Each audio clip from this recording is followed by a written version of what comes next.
Kain tayo. Ayan. Ito yung dinner natin ngayon. Ay siya.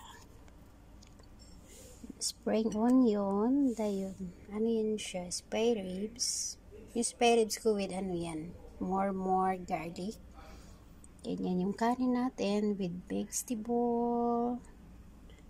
And then, yan. Sarap yung ano ko. Lagyan ko ng bawang. Alam mo yung bawang nito, 4 na malalaki. Yan, para kung kakain tayo ng karne, yung spare ribs may panlaban tayo na more bawang.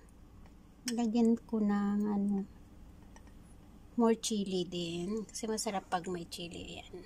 Yan yung sausawan natin at yummy yummy! Kain tayo mga pangga.